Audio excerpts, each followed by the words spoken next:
बिस्मिल्लाहिर्रहमानिर्रहीम, अस्सलाम वालेकुम and a very happy good morning everybody. मैं हूं आपकी मेज़बान हिना नियाजी और मेरे साथ हैं जमील सुखेरा। बहुत शुक्रिया हिना आपका। Very happy good morning. उम्मीद करते हैं आप बिल्कुल खैरियत से हैं। और आज के शो का जो हम आगाज़ कर रहे हैं वो सबसे पहले तो हम बात करेंगे आपकी सेहत की। वो इसलिए क्योंकि मोबाइल फ़ोन पर ज़्यादा तवज्जो देने की बजाय हमें अपनी ज़ात पर तवज्जो देनी चाहिए।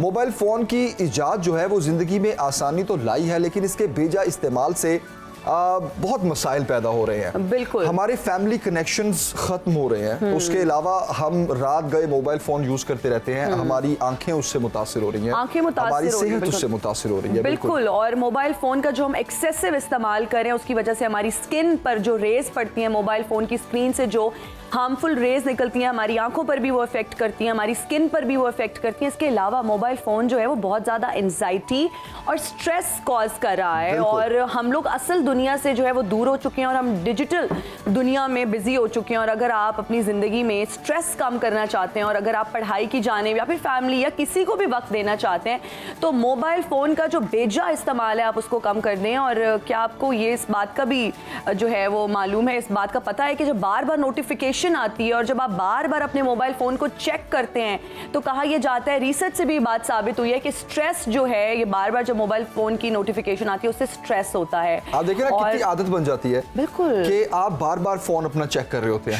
ट्रू। और इसको मोबाइल फोन एडिक्शन कहा जाता है क्योंकि आप गैदरिंग में भी बैठे हुए तो आप बार बार अपना फोन चेक, हालांकि आपको काम नहीं है कोई फोन पे, लेकिन फिर भी आप उसको चेक करते रहते हैं, अपने नोटिफिकेशंस चेक करते रहते हैं। तो खैर स्क्रीन की रेज तो आपको आंखों और स्किन को मुतासिर करती है। इसके साथ साथ आपके साथ बैठे हुए लोग जो हैं वो कितना डिस्कम्फर्ट फील करते हैं, इस चीज़ का भी ख्याल रखना चाहिए। अपनी फैमिली को, अपने बच्चों को टाइम देना चाहिए। अगर फ्रेंड्स में बैठे हुए तो उनको टाइम देना चाहिए। और मुझे लगता है कि एथिकली एंड मॉरली इतनी गलत बात है कि आप किसी के साथ बैठे हैं, आप एक मजमे में बैठे हुए हैं, आप एक सोशल सर्कल में बैठे हुए हैं और लोग एक दूसरे से इंटरैक्ट कर रहे हैं, लेकिन फिर आप जो है वहाँ पर अपना फ़ोन यूज़ करना शुरू कर देते हैं, बार बार आप नोटिफिकेशन चेक करते हैं। एथिकली मॉरली भी हरकत बहुत इनकरेक्ट है। इसके अलावा कहा जाता है कि बहुत सारे लोगों को मोबाइल फ़ोन यूज़ करने की वजह से जो एंजाइटी होती है उसके लॉन्गर रन में बहुत ज़्यादा एडवर्स इफेक्ट होते हैं हमारी मेमोरी पर भी। और मोबाइल फ़ोन हर वक्त डिजिटल दुनिया में रहना चाह रहे होते हैं और आप फिर हकीकत से दुनिया से दूर हो जाते हैं। तो ये हमारा सबसे पहले आज का मैसेज है जनाब। आज के शो में आगे बढ़ते हैं और राह हक के शहीदों की बात करते हैं। पाकिस्तान की पहली खातून शहीद फ्लाइंग ऑफिसर मरियम मुख्तार। मुल्क व कौम की सरबुलंदी के लिए जो औरतें अमली जिद्दोजहद करती हैं उनकी हिम्मत और शऊर को जितना भी खिराज तहसीन पेश किया जाए वो कम है। और वो औरतें इस राह में अपनी जान निछावर कर देती हैं, वो हमारा सरमाया इफ्तिखार है। अगर बात की जाए मुल्क की दिफा की तो जहां इस कौम के गयूर जवान इसकी हिफाजत के लिए अपनी जानों का नजराना पेश कर रहे हैं, वहीं वतन अजीज की बेटियां भी दिफाए वतन में अपने भाइयों के शाना बशाना हैं। बिल्कुल जी। और मुल्क की सलामती के लिए अपनी जान निछावर करने के लिए जो है जिस अज़म पर वो हैं। और अगर बात की जाए पाक फ़िज़ाइया में शमूलियत इख्तियार करने वाली ख़वातीन की, बहुत सारी ख़वातीन ने इसमें शमूलियत इख्तियार की और मरियम मुख्तार उन्हीं ख़वातीन में से एक हैं जिन्होंने अपनी जान का नजराना पेश करते हुए जो है वो जामे शहादत नोश की और वो पाकिस्तान की पहली खातून शहीद पायलट होने का जो है उनको एजाज़ भी हासिल है। तो अभी जनाब कुछ बात करते हैं पुरानी बसों की। ये पुरानी बसों की बात इसलिए करना जरूरी। खैर हिना, पहले ये बताया आपने कभी बस में सफ़र किया? हाँ जी, मैंने क्यों नहीं किया। मतलब मैं भी यहीं पर ही रहती हूँ, इस दुनिया में रहती हूँ। मैं क्या खलाई मखलूक हूँ? अच्छा, इसी दुनिया में रहती है? मतलब लाइक सीरियसली? तो क्या आपको शक है? आपको पता है वो जो आपको पता है शो के स्टार्ट में जो फोन वाली हमने बात की है, वो बेसिकली अब टीम ने डिसाइड किया था कि आपके लिए ये बात। अच्छा, ओके। अभी पता चल जाता है कि आप इस दुनिया में रहती हैं या क्या नहीं रहती। मतलब? ठीक है, पहले तो आप मुझे ये बताएं कि बस में कितनी बार आपने सफर किया? मैंने बहुत बार मैंने जो है वो बस में सफर किया। मैं इस दुनिया में रहती हूँ और इसमें कौन सी बड़ी बात है, इसमें कौन सी अजीब बात है? अजीब बात आपको अभी लगने वाली है अजीब बात, क्योंकि जिस बस का हम आपको सफर करवाना चाह रहे हैं जी, ये कितनी पुरानी है और इसके पीछे जो है वो रीजनिंग क्या है, आज उसकी शक्ल क्या है और उस बारे में जो है ना आप ये मुझे जमील सीधी तरह बताएं, आप कहना क्या चाह रहे हैं? मतलब ये वैसे आपकी बड़ी अजीब सी आदत है, बात घुमा फिरा के करते हैं। मुझे लगता है मैं भी बस की तरह ना इधर उधर निकल गया हूं बातों में। जनाब, ऐसा है कि हम आपको अब लेकर चलते हैं चकवाल। बिल्कुल, चकवाल लेकर चलते हैं आपको, जहां पर पुरानी बसों को जो है वो दोबारा से तैयार किया जाता है। पुरानी यादें एक बार दोबारा जो है वो ताज़ा करते हैं।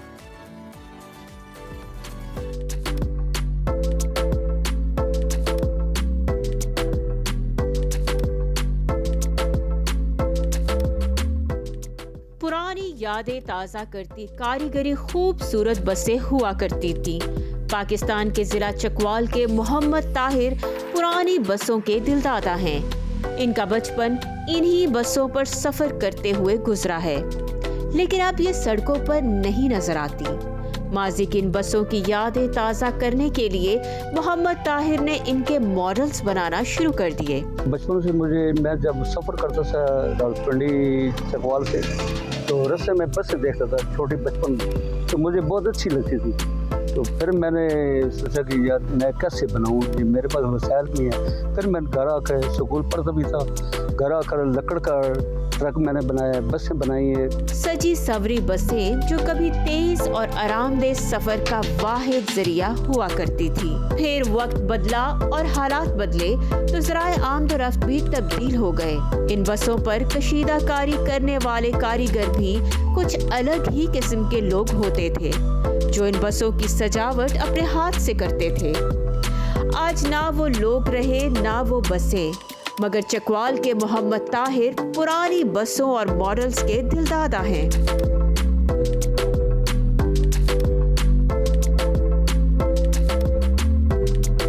सबसे पहले मैं फ्रेम कैसेस बनाया है, उसके बाद फिर मैंने बॉडी बनाई है। बॉडी ऐसे फोटो देकर मुझे शौक था भी कैसे बन गई, बड़ी मेहनत की इसमें मैंने। ट्रैक्टर, ट्रक और बसों के खूबसूरत मॉडल्स दूर दराज से लोग देखने आते हैं। मोहम्मद ताहिर की ख्वाहिश है कि हुकूमत पाकिस्तान उनके साथ ताउन करे तो वो इससे भी ज्यादा खूबसूरत मॉडल्स तैयार करके मुल्क का नाम रोशन कर सकते हैं। अगर हुकूमत तो मेरे साथ ताउन करे, मैं बहुत अच्छे मॉडल बना सकता हूँ और मुल्क का नाम भी रोशन कर सकता हूँ।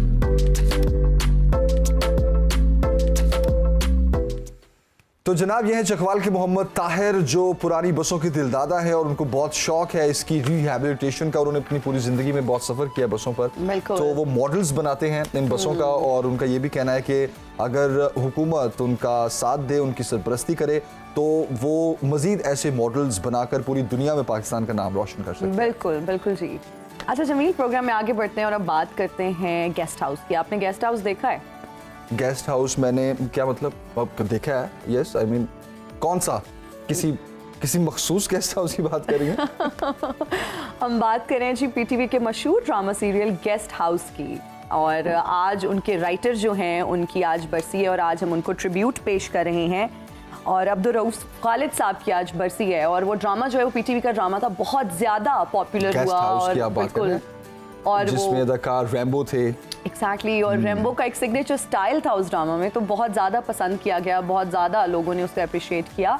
और जब भी हम पीटीवी के कुछ अच्छे और जो है ना वो पॉपुलर ड्रामों की बात करते हैं तो इस ड्रामे का नाम आता है। और आज इसी ड्रामे के राइटर की बरसी है और हम रऊफ खालिद साहब की बरसी पर उन्हें कैसे भुला सकते हैं, आज हम उन्हें ट्रिब्यूट पेश कर रहे हैं। और अब्दुल रऊफ साहब का शुमार शोबिस की जो है वो अजीम तरीन शख्सियात में होता है। उन्होंने acting, production, writing, direction, painting, गर्ज जिस शोबे में भी उन्होंने काम किया, उन्होंने कदम रखा, उन्होंने खुद को मनवाया और पेशावर में पैदा हुए 1957 में। नाज़रीन, जहाँ अभी एक ब्रेक लेंगे, ब्रेक के बाद वापस आएंगे। आर्मी चीफ की तकरीर के हवाले से बात करेंगे। कल अलविदाई किताब भी किया आर्मी चीफ ने, उस पर हम बात करेंगे। एक ब्रेक के बाद वापस आते हैं। देखते रहिए सुनो पाकिस्तान।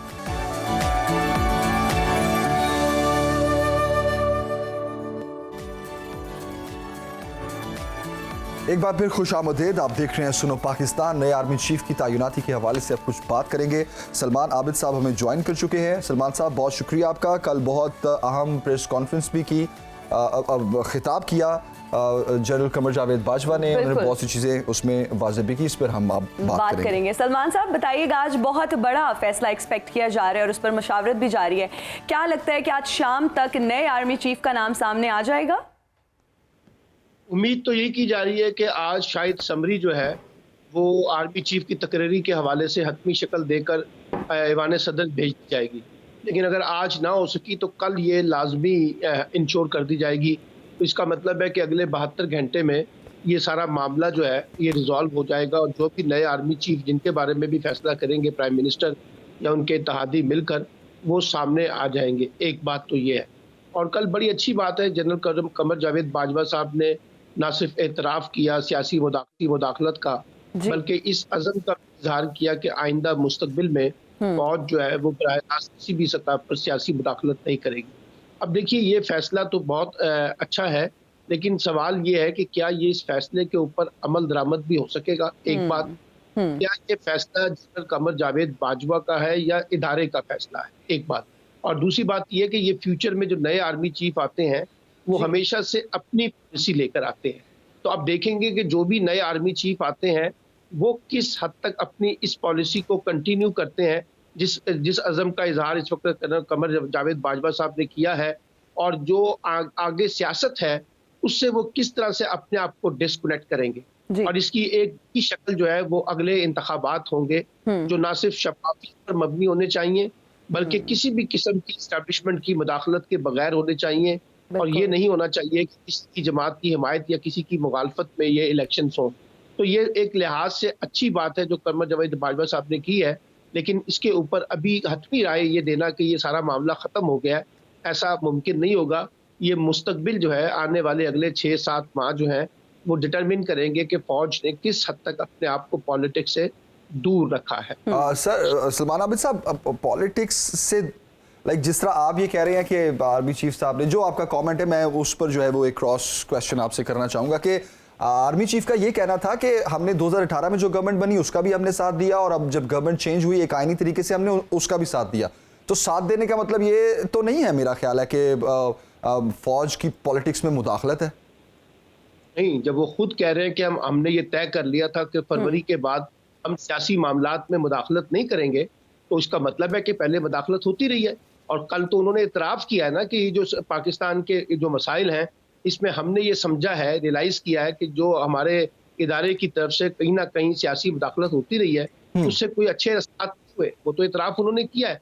और उसी इतराफ़ की बुनियाद पे तो ये कहा है कि मुस्तकबिल में हमने ये तय कर लिया है कि हम इस तरह के सियासी मामलात में दखल अंदाजी नहीं करें। सही। अच्छा सलमान आबिद साहब, अभी जो नाम सजेस्ट किए गए हैं, लिस्ट में शामिल जो नाम है, मैं चाहूँगा उस पर आपका कमेंट लेना चाहूँगा मैं, क्योंकि अगर ये कहा जा रहा है कि आज अगर नए आर्मी चीफ का नाम सामने नहीं आता तो ऑटोमेटिकली अगले 48 से 72 घंटों में उसमें से 1-2 नाम निकल जाएंगे और फिर जो पीछे ऑप्शंस बचेंगी, और ये जो सारी बातें स्पेकुलेशन चल रही हैं, मैं इस पर आपका कमेंट चाहूँगा। ये स्पेकुलेशन बहुत है, अब डिपेंड करता है कि अगर ये आज नाम फाइनल हो जाए तो जो लिस्ट इस वक्त गई हुई है उसी लिस्ट के मुताबिक सीनियरिटी लिस्ट को देखा जाएगा। लेकिन अगर प्राइम मिनिस्टर जो है उसमें ताखीर करते हैं तो फिर आपकी बात बजा है, अगले 1-8 दिन के अंदर जो सीनियरिटी लिस्ट है उसमें रिविजिट भी हो सकता है, बदली भी जा सकती है। तो गेंद तो बुनियादी तौर पे प्राइम मिनिस्टर की कोर्ट में है ना जी। प्राइम मिनिस्टर क्या फैसला करते हैं देखना होगा, और वो कब फैसला करते हैं, क्योंकि कल ख्वाजा आसिफ साहब ने यही कहा है ना कि आज और कल यानी जुमेरात और जुम्मे के दरमियान ये फैसला हो सकता है। तो अगर ये फैसला आ जाएगा तो फिर बात ठीक है। और जो दूसरी बात जो ये कहा गई कि सदर उसके अंदर कहीं ताखीरी हरबे इख्तियार कर सकते हैं, वो देखिए एक जिसे कहते हैं ना, उनका जो दस्तखत है वो सेरेमोनियल है, असल तो चीज प्राइम मिनिस्टर ने फैसला करना है। तो इसलिए मुझे लगता है कि सदर मुमलिकत भी आरिफ अलवी साहब भी कोई ऐसा अमल नहीं करेंगे जिसमें ये तासुर जाए कि सदर जानबूझकर मामलात को लटका रहे हैं, और वो मुल्क के मफाद में भी नहीं है। इसलिए जो भी फैसला प्राइम मिनिस्टर करेंगे, आइन क्योंकि उनको इजाज़त देता है, तो वही फैसला हतमी होना चाहिए और हतमी होगा। और मुझे उम्मीद ये भी है कि आर्मी चीफ की तकरीरी के बाद ये जितना सियासी तूफान हमने आर्मी चीफ की तकरीरी पर मचाया हुआ है सियासतदानों ने और मीडिया के अंदर, ये ख़त्म हो जाएगा और उसके ऊपर कोई मुतनाज़ा अमल जो है ना इमरान खान की तरफ से आएगा ना किसी और की तरफ से आएगा। यही हमें उम्मीद की जानी चाहिए, क्योंकि अगर इस तकरीरी को मुतनाज़ा बनाया गया और ज़्यादा फिर पाकिस्तान की सियासत के लिए और इदारों के लिए कोई बेहतर सूरत हाल नहीं होगी। तो इस टकराव से तो बचना चाहिए। बहरहाल जो प्राइम मिनिस्टर का स्वाबदीदी इख्तियार है, उसके मुताबिक वो जब फैसला करेंगे तो देखेंगे कि वो फैसला करते वक्त जो बार बार कहा जा रहा है सीनियरिटी लिस्ट को मेंटेन किया जाए। अब देखिए ना, जब आप सीनियरिटी लिस्ट को कहते हैं तो इसका मतलब है जो नंबर 1 है उसको आप लगाएं। लेकिन ये तो आइन नहीं कहता। आइन तो ये कहता है कि जो 6 के 6 नाम गए हैं, इनमें से किसी भी नाम पर प्राइम मिनिस्टर अपना एतमाद कर सकता है। तो इसलिए देखना पड़ेगा कि वो किस नाम के ऊपर अपना एतमाद करते हैं। और जो बात अभी जमील साहब ने की है बहुत इंपॉर्टेंट है कि अगर इसमें ताखीर हुई, ये सीनियरिटी लिस्ट जो है ये फिर तब्दील भी हो। ठीक हो गया, बिल्कुल सही। अच्छा सलमान आबिद साहब, इत्तेहाद अभी भी विफाकी काबीना का इजलास जारी है और ये कहा जा रहा है, एक्सपेक्टेड है कि आज दोपहर या शाम तक जो है ये फैसला हो जाएगा और नए आर्मी चीफ का जो नाम है वो सामने आ जाएगा। इत्तेहादियों से भी मुलाकातें हुई, आसिफ जरदारी साहब ने भी पीएम हाउस विजिट किया। आपको लगता है कि इत्तेहादी जमातों का भी इसमें अमल दखल है आर्मी चीफ की तकर्री में? देखिए, बुनियादी तौर पे तो ये हुकूमत PMLN की तो नहीं है ना, ये कोलिशन गवर्नमेंट है और उसमें इत्तेहादी बड़े मैटर करते हैं। और आसिफ अली जरदारी साहब को तो लोग कहते हैं वो सियासी जादूगर हैं, इसलिए उनके साथ राय ना करना तो वो मुमकिन नहीं होगा। लेकिन देखिए ना,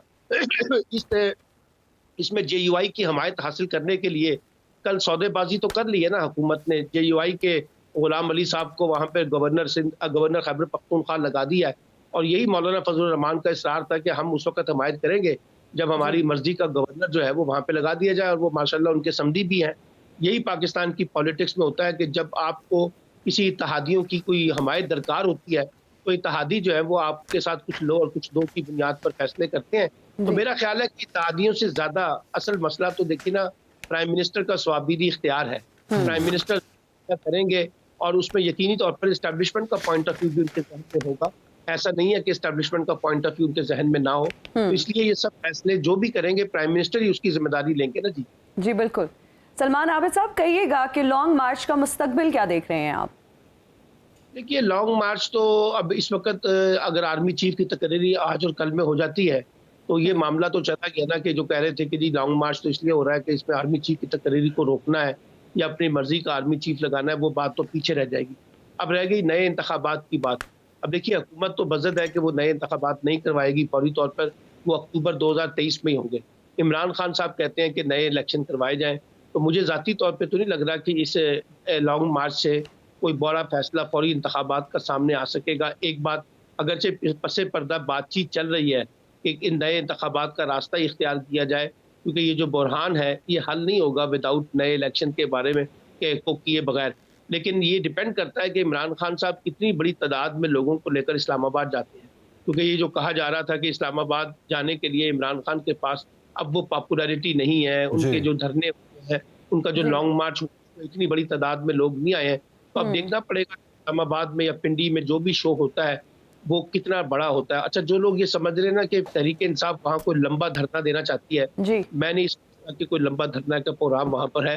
ये एक जलसा ही होगा एक आध दिन का, और उसके अंदर बड़े बड़े मुतालबात पेश किए जाएंगे, इमरान खान अपना मौक़िफ़ पेश करेंगे। लेकिन कोई इससे मुझे नहीं लगता कि कोई बड़ा बुरहान जो है या फौरी तौर पे कोई नतीजा जो निकालने की कोशिश की जा रही है वो सामने आ सकेगा। तो अब ये खेल है, बुनियादी तौर पर इमरान खान साहब के पास वही ऑप्शन है, या तो वो इतना बड़ा दबाव पैदा कर दें फौरी इंतखाबात का इम्कान पैदा हो सके, वगरना उनको इंतजार करना पड़ेगा अक्टूबर 2023 तक जब इंतखाबात होंगे अपने मुकर्रर वक्त पर। सलमान आबिद साहब, आपने जिस तरह कहा कि ये धरना नहीं होगा, एक बड़ा जलसा होगा, और जो ये कहा जा रहा था कि इमरान खान साहब जो है वो एक प्रेशर बिल्ड करेंगे और पिंडी में जाकर धरना देंगे, उसके बाद अर्ली इलेक्शन का जो एक मुतालबा है वो मनवा के उठेंगे।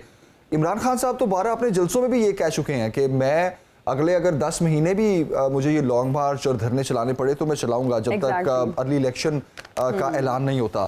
तो इमरान खान साहब का ये कहना कि अगले 10 माह भी अगर मैं इसी तरह सड़कों पर रहा, लॉन्ग मार्च किया अपने मुतालबात मनवाने के लिए, तो क्या उनके जहन में भी यही है कि अक्टूबर 2023 में इलेक्शन होंगे? और अगर ऐसा है तो आपने जो मकबूलियत का जिक्र किया, क्या इस दौरान PTI अपनी मकबूलियत में मजीद इजाफा करेगी या वो मकबूलियत खो बैठेगी? देखिए, आज जिस वक्त मैं आपसे बात कर रहा हूँ इस वक्त तो इमरान खान की मकबूलियत जो है वो सबसे आगे है, इसमें तो कोई शक नहीं है। अब मसला ये है कि अगर इंतखाबात फौरी तौर पे नहीं होते मार्च अप्रैल मई में और इंतखाबात पर अक्टूबर 2023 में होते हैं, तो इमरान खान घर तो नहीं बैठ जाएंगे ना, चूड़ियां पहन के हाथ पैर बांध के घर नहीं बैठेंगे, वो सियासी मैदान भी रहेंगे, अपनी तहरीक चलाएंगे। अभी हमें जब हमारी उनसे इमरान खान से मुलाकात हुई थी लाहौर में, तो उन्होंने हमें बताया कि जैसे ही ये धरना शरना खत्म होगा उसके बाद वो सिंध का एक तूफानी दौरा प्लान करके बैठे हुए हैं, उसके बाद वो बलूचिस्तान का तूफानी दौरा करने का इरादा रखते हैं। तो वो मैदान के अंदर ही रहेंगे, हुकूमत को टफ टाइम देंगे और अपने इंतखाबात की तैयारी का जो अमल है अक्टूबर 2023 में अगर होते हैं तो उसकी भरपूर तैयारी करेंगे। तो लेकिन वो घर तो नहीं बैठेंगे ना, उन्होंने अपनी तहरीक हुकूमत पे दबाव डालना है और वो नए इंतखाबात का मुतालबा जो है, अगर वो इस महीने में यानी नवंबर और दिसंबर के पहले हफ्ते में ये तय नहीं होता कि फौरी इलेक्शन वाली बात, तो फिर शायद इलेक्शन जो है वो अपने मुकर्ररा वक्त पे ही हो।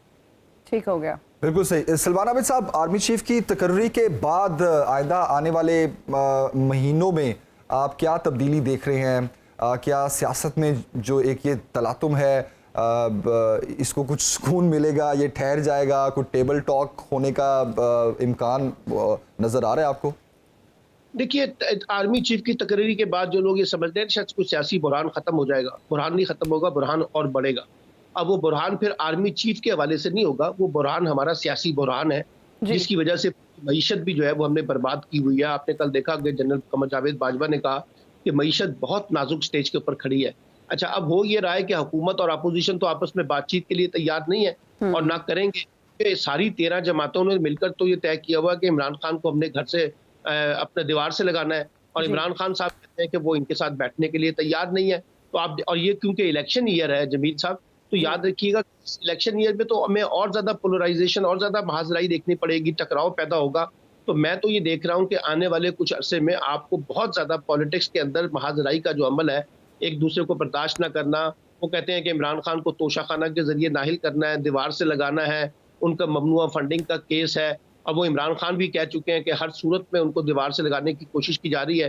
तो इसका मतलब है कि पॉलिटिक्स में तो बहुत ज़्यादा कशीदगी आएगी और ये बड़ी बदकिस्मती की बात है कि हमारे यहाँ जो सियासी इख्तलाफात हैं वो सियासी दुश्मनी की शक्ल इख्तियार करते जा रहे हैं। और अनफॉर्चुनेटली हुकूमत और अपोजिशन को मिलकर जो डायलॉग के जरिए अपने मामला तय करने चाहिए थे, वो डायलॉग तो हो नहीं रहे और अगर परसे हो रहे हैं तो उसका कोई नतीजा नहीं निकल रहा। कल इमरान खान साहब ने कहा है कि अर्ली इलेक्शन के लिए हुकूमत भी तैयार नहीं है, एस्टेब्लिशमेंट भी तैयार नहीं है, लेकिन वो अपनी तहरीक जारी। इसका मतलब है कि आपको ज्यादा सियासी महाजराई देखने को मिलेगी। बिल्कुल सलमान आबिद साहब, हमारे अवाम जो है वो महंगाई में पिस रहे हैं, महंगाई दिन ब दिन बढ़ रही है, लेकिन कोई इस पर बात नहीं कर रहा। बताइएगा कि इस महंगाई को कौन कंट्रोल करेगा? सियासत तो चलती ही रहेगी, लेकिन महंगाई की तरफ कब इनकी तवज्जो आएगी? देखिए, जब इमरान खान की हुकूमत थी तो ये सारी जो आज की हुकूमत है, उस वक्त अपोजिशन थी, ये कहती थी कि इमरान खान एक नाहिल हुक्मरान है और इसके पास कोई माशी रोड मैप नहीं है, कोई मंसूबा नहीं है। और ये क्लेम करते थे कि हम ज्यादा तजर्बाकार हैं, ज्यादा सलाहियत वाले हैं, हमारा विजन बहुत ज्यादा है, हम आएंगे तो महंगाई खत्म कर देंगे। इसहाक डार ने कहा मैं लंदन से आऊंगा तो 180 रुपए पे डॉलर ले आऊंगा। ये सारी बातें साबित हो गई ना कि इनके पास भी कुछ नहीं है। अगर इमरान खान के पास कुछ नहीं था तो इस हुकूमत के पास क्या है? कुछ भी देने के लिए नहीं है। इसीलिए आप देखिए कि जो PMLN है वो सबसे ज्यादा मुश्किल स्टेज के ऊपर खड़ी हुई है। आपने जुलाई के ज़िमनी इंतखाबात देखे, आपने अक्टूबर के इंतखाबात देख लिए, ज़पाई इलेक्शन। लोगों को इस बात का गुस्सा है कि मुस्लिम लीग नून जिसने बड़े बड़े दावे किए थे महंगाई को खत्म करने के लिए, माशी बुरहान को हल करने के लिए, उनकी पटारी में से तो कुछ नहीं निकला। और अब आप देखिए कि लोगों की जिंदगियां जो है वो ज्यादा परेशान कुन है माशी हवालों से। और आने वाले दिनों में भी मुझे तो कोई इम्कान नजर नहीं आ रहा कि कोई बहुत बड़ा अवाम को रिलीफ मिल सकेगा। और यही इस वक्त जो हुकूमत की सबसे बड़ी गलती है कि उसने दावे तो बहुत कर दिए लेकिन अमली तौर पर उसके पास भी अवाम को देने के लिए कुछ नहीं है। बिल्कुल ठीक हो गया। बहुत शुक्रिया सलमान आबिद साहब, आप हमें आगाह कर रहे थे आर्मी चीफ की हवाले से और महंगाई पर भी उन्होंने बात की। बस हम उम्मीद कर सकते हैं कि आने वाले दिनों में जो सिचुएशन है वो बेहतर हो जाए, महंगाई को कंट्रोल कर लिया जाए। और एक्सपेक्ट किया जा रहा है कि आज बहुत बड़ा फैसला जो है, नए आर्मी चीफ की तैनाती का फैसला जो है आज शाम तक आ जाएगा। Let's hope for the best और हम उम्मीद करते हैं कि फैसला जो है वो आज आ ही जाए। बिल्कुल, अभी एक ब्रेक लेते हैं जनाब। ब्रेक के बाद वापस आते हैं। अमेज़न पर बिजनेस अपॉर्चुनिटीज की बात करेंगे और पाकिस्तानी किस तरह इस पर बिजनेस कर सकते हैं और क्या मौके हैं जिनको हम अवेल कर सकते हैं। एक ब्रेक के बाद वापस आते हैं, इस पर बात करेंगे। देखते रहिए सनो पाकिस्तान।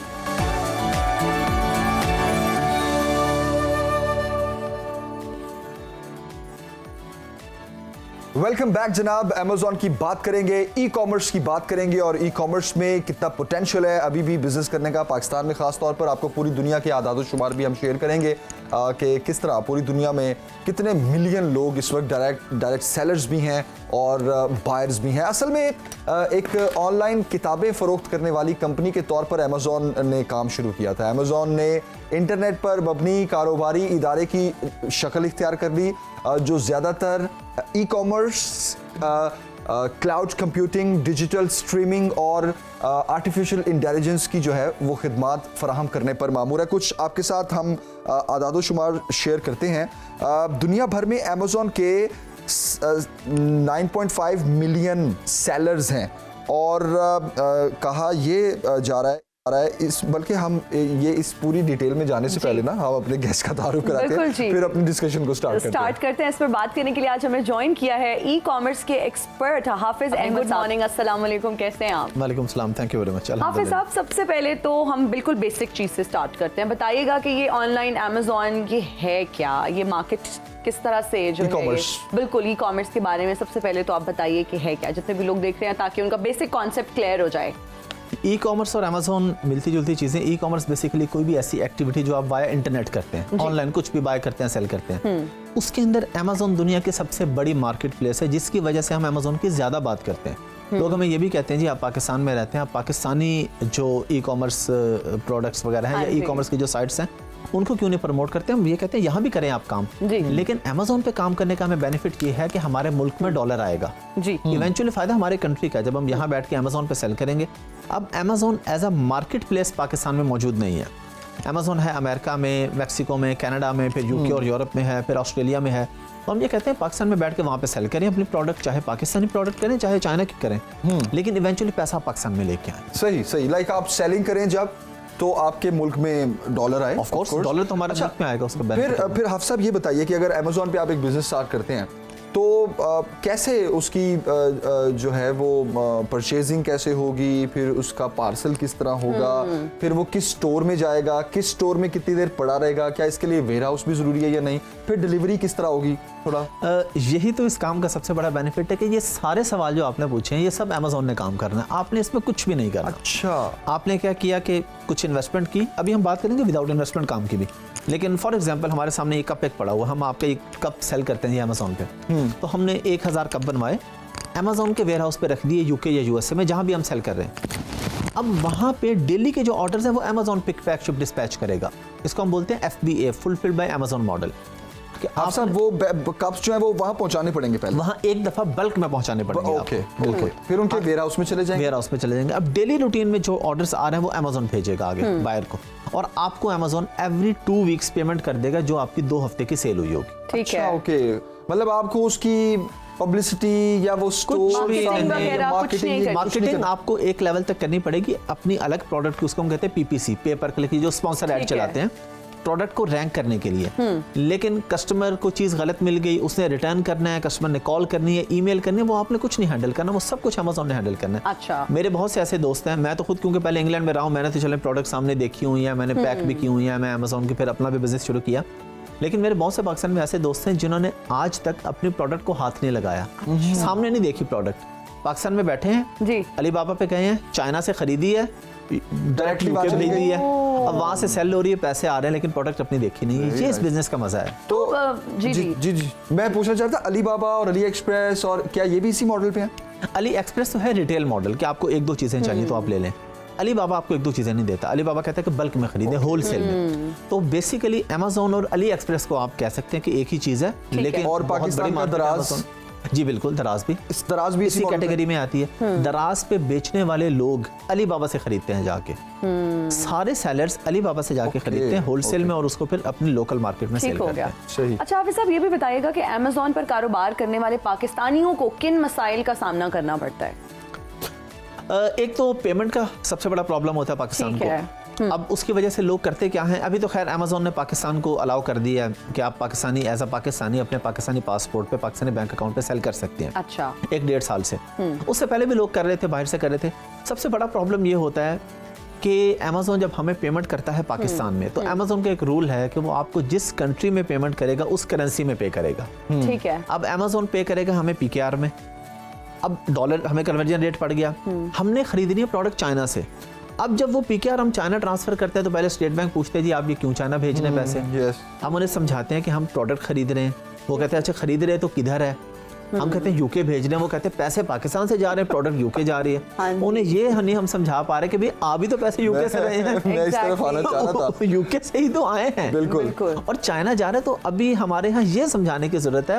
अब फिर बच्चे क्या करते हैं, वो ये करते हैं कि एक वर्चुअल अकाउंट खुल जाता है ट्रांसफरवाइज या पेयोनियर पे, यूके में, यूएसए में, बैंक अकाउंट खोलते हैं वहाँ पे, उस बैंक अकाउंट में पैसा मंगवाते हैं, वहीं से चाइना भेज लेते हैं, ना कोई क्वेश्चन होता है ना कोई प्रॉब्लम। नुकसान हमारे कंट्री का हो रहा है कि एक बंदे ने $1 लाख महीने की सेल की है, उसका प्रॉफिट हुआ $15,000, तो वो 15,000 तो पाकिस्तान मंगवा लेगा, 85 वो नहीं मंगवाएगा। वो कहेगा जब मैं यहाँ से दोबारा भेजूंगा फिर 100 सवाल होंगे, वो डायरेक्ट वहाँ से भेज लेगा। तो ये पेयोनियर और जो ऐप है ट्रांसफर है, ये तो पाकिस्तान में पैसे सिर्फ रिसीव करने की ऐप, जी जी बिल्कुल, भेजने की तो नहीं है। तो नहीं, भेजे किस तरह जाते हैं? ये अकाउंट बनाते हैं सारे यूएस या यूके में कंपनी खोलते हैं बच्चे यहाँ पाकिस्तान में बैठ के, ठीक है, और ये 100% लीगल है, यहाँ बैठ के आपकी यूके यूएसए में आसानी से कंपनी खुल जाती है, ठीक है। उस कंपनी का बैंक अकाउंट बनता है। अब क्योंकि उस कंपनी का बैंक अकाउंट है तो वो बैंक अकाउंट आपका कंसीडर होगा यूके या यूएसए का, वो पाकिस्तान का अकाउंट कंसीडर नहीं होगा। ठीक। अच्छा, ये तो हम बात करें इन्वेस्टमेंट वालों की। इस सारे में वो बच्चे पैसे कमाते हैं जिनके पास कुछ भी नहीं है। वो क्या तरीका है? वो पहले हम उस पे बात करते हैं। हाँ, क्योंकि हम अब मैं पाकिस्तान में डिजी स्किल के साथ, मिनिस्ट्री ऑफ आईटी के साथ हम काम कर रहे हैं, लोगों को ट्रेनिंग देते हैं, फ्रीलांसिंग सिखाते हैं। उसका मकसद ही यही है कि हर बंदे के पास यहाँ इन्वेस्टमेंट तो नहीं है, और हम रिकमेंड भी नहीं करते कि कोई नया बंदा आए और अमेज़न पे पैसे लगा दे। हम कहते हैं पहले आप बगैर पैसों के अमेज़न से पैसे कमाएं, उसके बाद कुछ इन्वेस्ट करें। वो ये तरीका है कि जो मैंने आपको काम बताया कि आपने प्रोडक्ट लेनी है चाइना से और वहाँ भेजनी है। अब जो बड़े सेलर्स और इन्वेस्टर्स हैं उनके पास इतना टाइम नहीं है कि वो अपना काम खुद करें। वो किसी बच्चे या बच्ची को हायर करते हैं कि भाई आप मेरा ये काम कर दो, मैं आपको $400-500 दे दूंगा। अच्छा। एक क्लाइंट आपको देता है $400-500, जिसको आपने डेली के 3 से 4 घंटे देने हैं। ठीक है। तो 2-3 क्लाइंट हैंडल करके आप $1000-1200 घर बैठ कर कमा सकते हैं। सर्विसेज दे रहे हैं सारी। अलीबाबा पे सारा दिन लगे हैं, रिसर्च कर रहे हैं जी मुझे कब सबसे सस्ता कौन सी फैक्ट्री वाला देगा। अच्छा। अब बाहर के जो क्लाइंट है हमारे, जी, ज्यादातर सेलर्स तो अमेज़न पे बेचने वाले वो बाहर के ही हैं। पाकिस्तानी तो बहुत कम है, यूरोपियन है, अमेरिकन है। वो भी पाकिस्तान से चाहते हैं हमें कोई बंदा मिल जाए।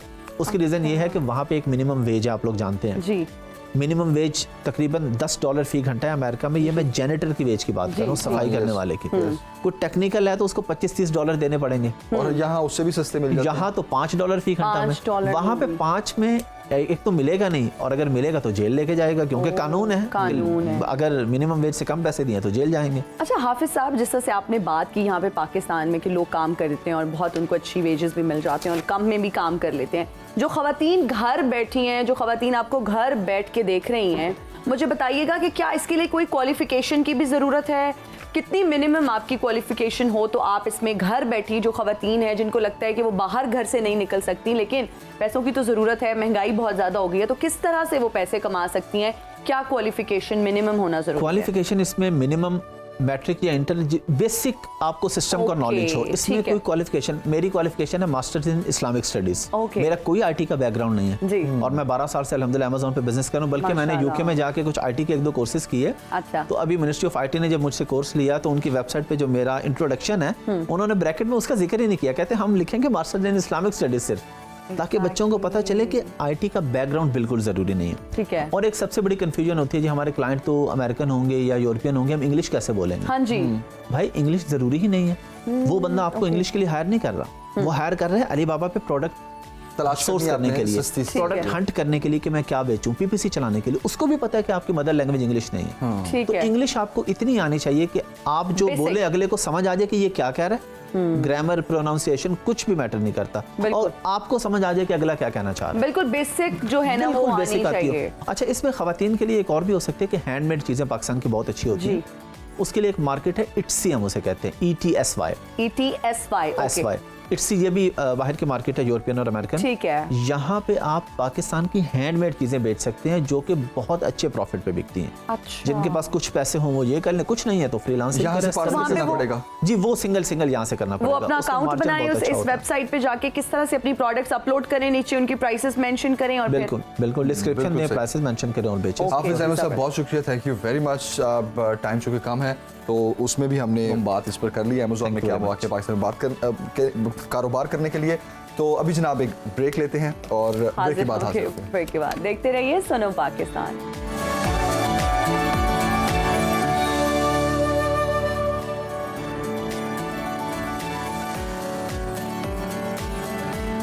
वेलकम बैक टू सुनो पाकिस्तान। और अब हम बात करेंगे आपकी और हमारी सेहत की। किसी भी उम्र का इंसान हो सांस की बीमारी में मुब्तला हो सकता है और इसे दमा कहा जाता है और इसकी बहुत सारी वजूहात हैं। ये बीमारी जो है वो मौरूसी भी हो सकती है और ज़्यादातर जो है ये बीमारी माहौलियाती आलूदगी या फिर फ़िज़ाई आलूदगी की वजह से भी होती है। और इस बीमारी में मरीज़ को सांस लेने में जो है वो दुश्वारी होती है और अगर वो एक्सरसाइज करे या फिर चलते फिरने में भी सांस अक्सर जो है वो उखड़ने लगता है, फूलने लगता है और सीने में इजाफी बलगम जमा हो जाता है।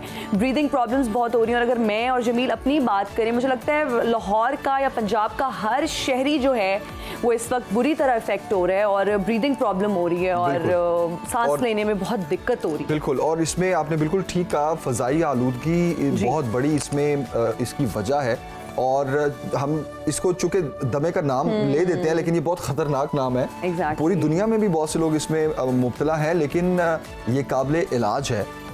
सबसे ज़्यादा लाइफस्टाइल को चेंज करके भी इन बीमारियों से आप महफूज रह सकते हैं। बिल्कुल। तो लाइफस्टाइल को चेंज करने की कितनी ज़रूरत है और सांस की बीमारियों की किन अलामात को अगर आप खुद में देखें तो आपको फ़ौरन से उसको ट्रीट करने की ज़रूरत है। इस सब पर बात करने के लिए हकीम अनवर खान लोधी साहब जो हैं हर्बलिस्ट हमारे साथ स्टूडियोज़ में मौजूद हैं। आज हिकमत की रूह से हम टोटली इस टॉपिक को जो है वो डिस्कस करेंगे। हकीम साहब बहुत शुक्रिया आपके वक्त का हमें ज्वाइन करने के लिए। सबसे पहले तो थोड़ा लाइफस्टाइल पे बात करते हैं और फिर चूँकि जो सांस की बीमारी है बहुत ज़्यादा लोगों में जो है वो ये बीमारी जन्म ले रही है, फिर हम इसकी तरफ भी आएंगे कि इसका क्योर किस तरह हो सकता है। जी शुक्रिया। जैसा भी आपने कहा ना कि ये माहौलियाती मर्ज़ है, माहौल से पैदा होने वाली कंडीशंस में से एक है।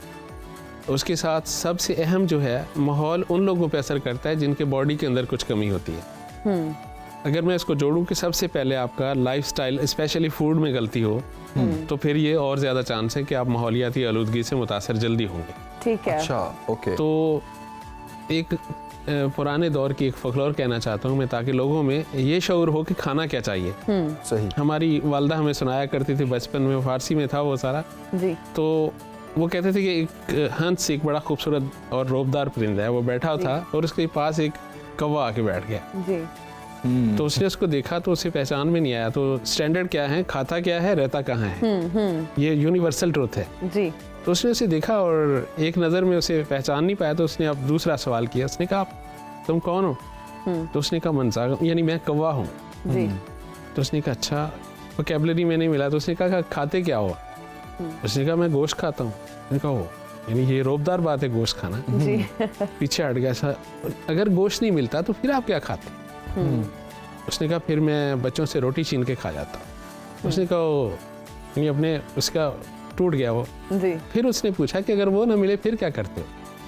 तो फिर उसने कहा मैं वहाँ ढेर पे चला जाता हूँ, कचरा दान में चला। उसने कहा ओ यार ये कोई शख्सियत नहीं हुई। तो कौवे पे इस पे बड़ा गुस्सा आया। उसने कहा अच्छा मैं भी इससे पूछता हूँ जी। तो उसने पूछा आप कौन है? उसने कहा हम हंस होते। तो खाते क्या हो? उसने कहा हम सूचे मोती खाते। उसने कहा अगर नहीं मिले फिर क्या खाते हो? उसने एक दफ़ा उसे गौर से देखा और फिर कहा कि अगर सूचे मोती नहीं मिले फिर हम मर जाते हैं और कुछ नहीं खाते। वाह वाह वाह वाह। तो आप अपने लाइफस्टाइल में अपने फूड को, बेसिक चीज़ है, आपका पूरा बॉडी आपके फूड से बनता है। अपने खानों को सबसे पहले मैनेज करें। आप इरेगुलर फूड लेंगे, बाजारी खाने खाएंगे, एसिडिक फूड लेंगे तो आपको बहुत सारे अमराज आएंगे, ना सिर्फ सांस की दुश्वारियाँ। ठीक है। अनफॉर्चुनेटली हमारे यहाँ एक भी कोई इदारा मौजूद नहीं है जो आपको लाइफस्टाइल बता सकता हो। बिल्कुल। और सरकारी सतह पे जो कि होना चाहिए, जैसे अमेरिका का FDA है या और बहुत सारे, हमारा कोई भी इदारा नहीं है। हत्ता कि गवर्नमेंट किसी इदारे को सपोर्ट भी नहीं करती कि वो हमें कुछ बताए जी। तो ये एक हिस्सा है। तो अस्थमा के हवाले से जो मेरा तजुर्बा है, लोगों को अपनी हवा के बारे में तो तयशुदा है कि ये हमारा इंडेक्स हमेशा हाई रहता है, कभी पॉलन्स में और कभी पोल्यूशन में, ये हमेशा ही मसला है। लेकिन उसमें अगर हम अपने आप को मैनेज कर लें तो बहुत अच्छा होगा। ठीक है। एक बेसिक चीज़ क्या है, आप रात के खानों को मैनेज करें। क्योंकि जितने भी एस्थमेटिक प्रॉब्लम आने हैं वो आपके रात के खाने पे डिपेंड करते हैं। अब हजरत आएंगे रात के वक्त दूध सोडा पिएंगे, उसमें कोई शरबत डाल के पिएंगे, तो कैसे तंदुरुस्त रह सकते हैं? आपने तो फ्लेगमेटिक पोजीशन कंडीशन बना दिया, अपना मिजाज उस तरह का बना दिया। रात को जाएंगे फास्ट फूड लेंगे, उसके ऊपर कोई ड्रिंक लेंगे और ज़्यादा ख़राब करेंगे। कुछ एक और शौक है, रात के वक्त आपने जी रशियन सैलेड ले लिया और फ्रूट चाट ले लिया और इस तरह की, और ये सारी रात के वक्त जितना नुकसान करती है दिन में खाने से उतना नुकसान नहीं होता। अच्छा। होता नुकसान दिन में भी है लेकिन रात में खास तौर पे ज्यादा होता है जी। तो इन सब चीजों को मैनेज करना चाहिए। रात के हकीम खाने साहब, में क्या लें? बिल्कुल, हाँ, रात के क्या खाने खाएं में रात क्या के लें? जिस तरह मैं अभी हकीम साहब से ब्रेक में भी डिस्कस कर रही थी कि रात को सोने से पहले मैं जाफरान वाला दूध पी के सो जाती हूँ, उसमें छोटी और हकीम साहब ने कहा कितना गलत करती हैं और आप। हकीम साहब का ये कमेंट था कि आप बिल्कुल गलत करती हैं, वो भी हकीम साहब बेहतर बता सकते हैं, क्योंकि हकीम साहब सर्दियाँ आते ही लोगों को लगता है कि गर्म दूध कॉफी पी के अगर सो जाएंगे तो बहुत सुकून की नींद आएगी, टकोर सी वो जो कहते हैं ना मिल जाती है। क्या आप कहेंगे, क्या ये गलत तरीका है? जी, अगर आपको वो सूट नहीं करता, आपके बॉडी कॉन्स्टिट्यूशन जो है वो इजाज़त नहीं देते, ठीक है, तो फिर नुकसान होगा। जो इस हवाले से सबसे बुरा तस्वर मेरे सामने अक्रॉस द ग्लोब ये है कि European countries specially cold climate है वहाँ पे। यूके में हम चूँकि हमारा राब्ता ज़्यादा यूके में रहता है, नेचुरली पाकिस्तानी वहाँ ज़्यादा रहते हैं, तो वही हमसे राब्ते में रहते हैं। वहाँ पे एक बड़ा गलत है कि जी फ्लू हुआ है तो आप फिजी ड्रिंक लें, और वो टॉवल रखा हुआ है लगातार साफ कर रहे हैं, भिगो रहे हैं, और 10-10 दिन तक चलता है। आप जिस वक्त विजिट करते हैं तो वो लोग शिकायतें तो करते हैं कि एवरी विंटर एलर्जी हो जाती है जी, मैंने वो शॉट लिया था, फ्लू शॉट पीनट वैक्सीन लिया, तो ये लेकिन फ़ायदा नहीं हो रहा। तो अब मेरे सामने वो बंदा बैठा है, पढ़ा लिखा बंदा है, ये पुलिस एंड जजेस ट्रेनिंग का हेड था वो। तो मैंने उनसे पूछा, मैंने कहा आप रात को क्या लेते हैं? तो उसने कहा कि हम विटामिन सी लेना चाहते हैं रात में क्योंकि ये रिकमेंडेड है। मैंने कहा आप ये सबसे बड़ी गलती करते हैं कि आप इवनिंग में विटामिन सी लेंगे, यानी सिट्रस या कोई उसका ग्रुप लेंगे। कह रहा जी फिर क्या करना चाहिए? मैंने कहा आपको लौंग दालचीनी बस 2 चीज़ों को बॉईल करके पीना है। अच्छा। तो जब उसने तीसरे दिन दोबारा मुझसे मुलाकात, कह रहा यार हम सारी कौम ऐसे ही हैं, वी आर स्टूपिड पीपल, हम ऐसा कर रहे हैं और हमें समझ नहीं आती। ये मैंने पहले दिन लिया तो मुझे रात भर कोई मसला नहीं आया। ओके। तो इतना फ़र्क है। तो अगर हम जैसा मैंने कहा ग़िज़ा ख़राब है तो उसके बदले में क्या करें?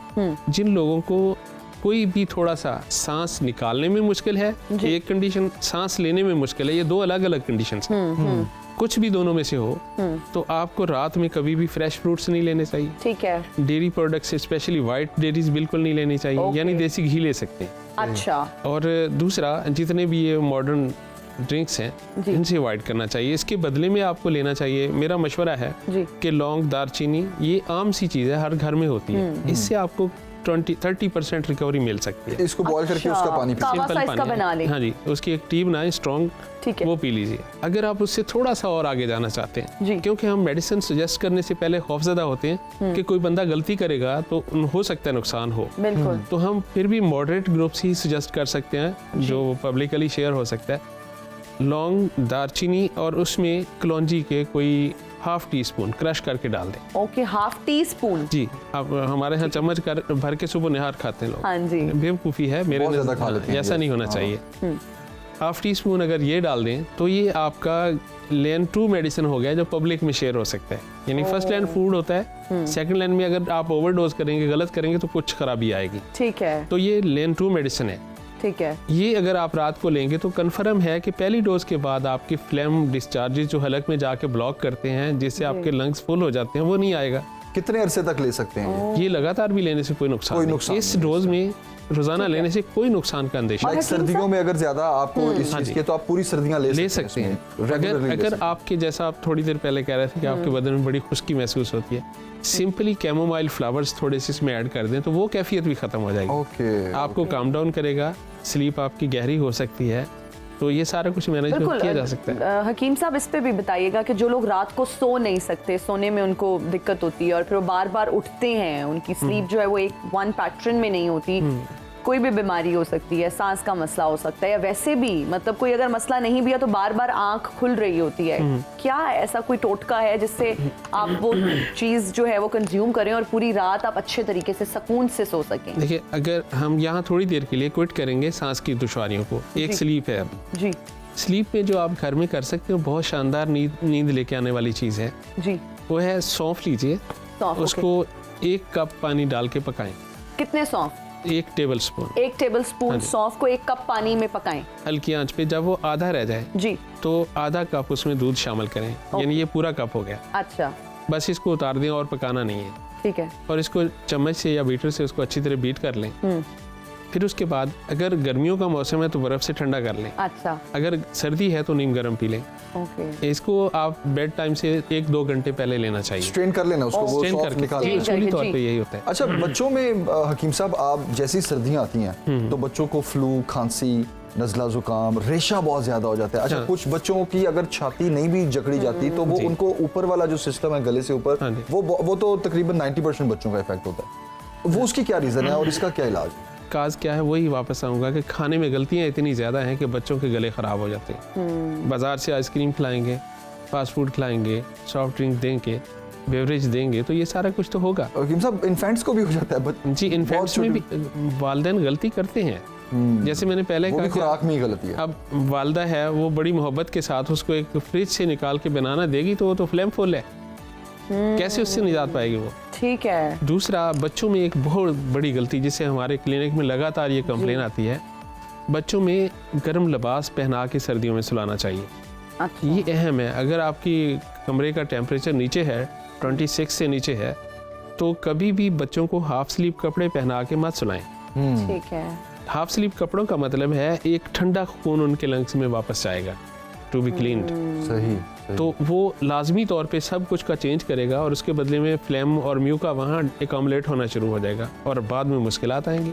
तो हकीम साहब, बहुत सारे छोटे बच्चों को जब इतने गर्म कपड़ों में लपेट के सुलाया जाता है तो पसीना भी आ जाता है और हाँ फिर जी। बच्चे इरिटेट होकर उतार भी देते हैं, अक्सर टोपी या कोई ऐसी चीज। असूलन अगर बच्चों में दूध की मिकदार पूरी हो, जी, ये एक प्रॉब्लम तब आता है जब बच्चों को वालदा का दूध नहीं मिलता, ठीक है। आर्टिफिशियल में या डिब्बे का दूध देते हैं या कुछ इस तरह की, तो तब ये होता है। नेचुरली दूध के अंदर वो तमाम एंजाइम्स मौजूद हैं जिनसे बड़ी पुरसकून नींद आती है। ओके। जब वो मदर फेड होते हैं तो 18 घंटे तक उनकी स्लीप है मुसलसल। तो दूध उनका जब आप कम कर देते हैं उसके बदले में नींद भी कम होगी। सही। आर्टिफिशियल मिल्क में जाएंगे या डिब्बे का दूध लेंगे या और कोई तरीका इख्तियार करेंगे तो उससे खराबी आएगी। इसलिए स्वेटिंग में बेचैनी आना फितरी बात है। अच्छा। अगर वो नेचुरल दूध में है तो मुझे नहीं लगता कभी ऐसा हो, लेकिन अगर हो रहा है तो आप उसको चेंज करें। एटलीस्ट एक ऐसी शर्ट पहनाएं जो फुल कवर्ड हो, बहुत गर्म full ना हो sleeve लेकिन फुल स्लीव full, शर्ट हो, ठीक ताकि वो है। अपने टेम्परेचर को खुद मेंटेन कर अच्छा, सके। रेशा जो है हाँ जी। उसके लिए क्या इलाज बच्चों का किया जाए, इन्फेंट्स का भी और बच्चे लाइक 5 साल तक के जो बच्चे हैं? एक जो घर पे लोग इस्तेमाल कर सकते हैं और उसका रिजल्ट हमेशा पॉजिटिव है, आपको शहद ज़रा अच्छा यकीनी लेना चाहिए, क्योंकि बाजार में मैंने देखा बड़े नाम जो हैं लिक्विड ग्लूकोज सेल कर रहे हैं बिल्कुल। या वो गोल्डन सिरप सेल कर रहे हैं और उसमें बड़े अरोमा, ये जी सफेदे का फलां है, ऑरेंज ये बेरी का है, तो राइट, ये सब बकवास है। सवाद से बेरी का शहद आता है जहाँ बेरी उगती नहीं है। ताज्जुब है। जी जी जी जी। तो इसलिए शहद यकीनी बात होनी चाहिए कि सही वाला है, छोटे हो बड़े मक्खी का हो, हकीम कोई साहब, मसला कोई नहीं। पहचान भी बता दें खालिस शहद की हाँ, अगर आप। पॉसिबल है, ये मैं कंप्लीट कर लूँ तो। जी जी, श्योर। जो बच्चे हैं उनके लिए फ्रेश पिसी हुई काली मिर्चें, अच्छा, कोई 5 के करीब काली मिर्चें हों, 1 टीस्पून फुल शहद हो, मिक्स करके बच्चों को दे दें। अगर कहीं फ्लेम अटका हुआ है जो बार बार खांसी के लिए मजबूर करता है तो उम्मीद करता हूँ कि पहली डोज से ठीक होगा। सही सही। अच्छा, इतना इफेक्टिव है। मिर्च के अंदर पेपरिन जो नेचुरल उसका एंजाइम है, जी, वो आपके एक टिश्यू को वॉश आउट कर देता है। जबरदस्त। तो ये घर में करना चाहिए। और 4-5 जो काली मिर्च आपने बताई है उनको पीस के, हाँ, उसको पीस के 1 चम्मच पूरे शहद में, 1 टीस्पून पर, टीस्पून बच्चे छोटा के लिए, और चम्मच, बड़ों के लिए हाँ। इसकी और वो क्वांटिटी पूरी- ज्यादा हो सकती है। ज्यादा। और वो पूरी जो मिर्च है वो हाँ, सारी पिसी उसमें हुई, पिसी हुई। 4-5 मिर्च हाँ, ज्यादा नहीं हो जाएंगे? नहीं, ज्यादा नहीं है। अच्छा। 1 टीस्पून में तकरीबन वो ऐसा एमल्शन सा बनेगा जो इजीली गल्प हो और सके। एक बहुत हमारे घरों में आदत है लौंग तवे पे ड्राई जला के फिर उसको पीस के और शहद में मिक्स करके भी बच्चों को दिया जाता है। किसी हद तक ठीक है। जितना भी वुड कोल होता है ना, ये नेचुरली एब्जॉर्बर है। सही। इसके लेने पर अंदर से फ्लेम जो है वो एब्जॉर्ब हो जाती है। आपको शायद नहीं पता होगा, आपके बुजुर्गों को पता, पहले ज़माने में गला ख़राब होता था देहातों में, लोग उसके तवे की स्याही उसके गले में लगाते थे। ये ट्रेडिशन था और इससे काफ़ी अच्छा रिजल्ट मिलता था उनको। काज क्या थी कि वो वुड कोल है, कार्बन की एक खास क्वांटिटी उसमें होती है, Okay. तो वो तमाम फ्लेम को एब्जॉर्ब कर देता है और ट्रैक आपका कुछ देर के लिए क्लियर हो जाता क्लियर हो जाता है। इसलिए लॉन्ग से भी ऐसा ही होता है, वो भी वुड कोल है, जला हुआ जी। वुड कोल ही होता वुड कोल ही है। हाँ। अच्छा हकीम साहब, अब असली शहद की पहचान बता दें। है। अब चूंकि बाजार में हमारा सेटअप ऐसा है कि वहाँ शहद बेचने वाले बहुत आएंगे बिल्कुल। कि जी इनसे सबसे बड़ा खरीदार, और सिर्फ ये हाँ नहीं, जी। यहाँ से आके पानी पी के चले जाएंगे और कहेंगे जी उन्होंने हमसे शहद खरीदा, ये असली है, अब किसी और को लगा देंगे जाके। बिल्कुल। तो शहद में जो सबसे अहम चीज़ है जिसे पब्लिकली आप जान सकते हैं, एक तो शहद को रख के देखें, वो क्लियर नहीं होना चाहिए, बिल्कुल ट्रांसपेरेंट जो है ये शहद नहीं हो सकता। गजला ठीक होना है। चाहिए। उसके अंदर नेचुरली पॉलन्स हैं, कुछ पार्टिकल फिजा से भी उसमें आएंगे, बिल्कुल। तो वो जब तक मौजूद हैं तो आपका वो थोड़ा गदला नजर आना चाहिए, ठीक है। उसमें वो ट्रांसपेरेंट नहीं हो सकता। ये पब्लिकली आप आंख से देख सकते हैं। अच्छा। दूसरा मेरा जो तजर्बा है या दोस्तों को मैं समझाता हूँ जी। वो है कि आप एक दफा नेचुरल हनी लेके ना जी। उसको अच्छी तरह चख के अपने लाशोर में महफूज कर लें।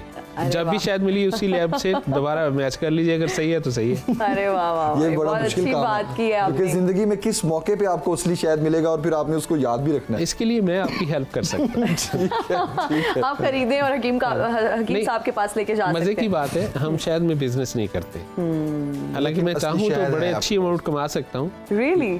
लेकिन मेरे यहाँ चूंकि कोशिश होती है जी। कि हम वो करें जो मेरे मुतल्लिक है। साइड बिजनेस फला कर लिया, मुझे तबीब अल्लाह ने बनाया बिल्कुल। और मैं तबीब ही रहना चाहता हूँ, मुझे एक बिजनेसमैन नहीं बनना बड़ा सारा। बिल्कुल, आप लोग मुझे इसीलिए रातों खुश को हैं। फोन करेंगे, तंग करेंगे, मैं सुनने के लिए तैयार हूँ, लेकिन ये बिजनेस मेरे बस ये का से आप नहीं। दूर रहना चाहते तो हैं। असली शहद के लिए आपसे भी रुजू किया वो जा मैं एज अ गिफ्ट आपको भिजवा सकता हूँ, अरे ये वाह वाह, पॉसिबल है। ये तो मुझे लगता है बहुत बेहतरीन गिफ्ट हो जाएगा हकीम सबसे साहब कीमती आपने। गिफ्ट होगा सबसे ये। कीमती गिफ्ट। चोलिस्तान से हम डेजर्ट एरिया से कलेक्ट करते हैं। अच्छा। रूटीन में आपको बाजार में मिलेगा ये 1500 रुपया, 2000 रुपये, हम 7000 रुपये किलो खरीदते हैं, लेकिन होता हमारे स्टैंडर्ड का, वो रखेंगे संभाल के क्योंकि पैसे ज़्यादा मिलेंगे। तो आप जब हम जाएंगे वो असल हालत में उसके वेब के अंदर रखेंगे उसको, और जो हमें पसंद आएगा निकाल के टेस्ट में वो हम ले लेंगे, बाकी उनसे कहेंगे यार ये अपनी मर्जी से बेच दो जिसको अरे पसंद। वाह, ग्रेट ग्रेट। हमारे यहाँ एक और बड़ी गलती है जी। शहद के हवाले से, वो है कि अब मैंने कहा जी मैंने तो खुद अपनी आंखों के सामने उतरवाया शहद, बिल्कुल। ये कॉमन सी बात है, हाँ जी। लेकिन उनको ये नहीं पता कि नीचे सीधे मिठाई वाले की दुकान भी है और सारी मक्खियाँ वहीं से सब कुछ कलेक्ट करके ले आएंगी, तो हम कहेंगे जैसे शायद खा रहे हैं, क्योंकि मैटर मक्खी का नहीं है, उसका जो सोर्स है ना वो देखने की जरूरत है। फ्लावर्स हैं और वाइल्ड फ्लावर्स हैं, उनके अंदर नेक्टर कितने हैं और फिर सारा कुछ, यस बिल्कुल। तो इसलिए ये भी ख्याल रखना चाहिए। अब तो जरूरी है। मैंने अच्छा, सुना है हकीम कि वो छज्जा भी अब आर्टिफिशियल लग जाता है। जी बिल्कुल ऐसा है, क्योंकि अब जो जितनी भी इसकी बी कीपिंग हो रही है उसमें एक आर्टिफिशियल वेब बनाया जाता है और उसको रख दिया जाता है, मक्खियाँ फिर अपनी वैक्स से उसको डेवलप करती हैं, और ये टेक्नोलॉजी बदयानत लोग जो हैं वो और तरह भी कर रहे हैं। और तरह भी कर। इवन मशीन में फुल वेब प्रेस करके बनाया, और उसको अब देखिए, मैं किसी ब्रांड का नाम नहीं लेना चाहता, जी। बाजार में आपको बहुत सारे जी, विद इन वेब वो हनी मिलता डाला है। होता है बिल्कुल। बिल्कुल। अब बेसिक सवाल ये है कि जो खरीदार है उसको वेब से क्या फायदा होगा, चाहिए तो शायद आपको,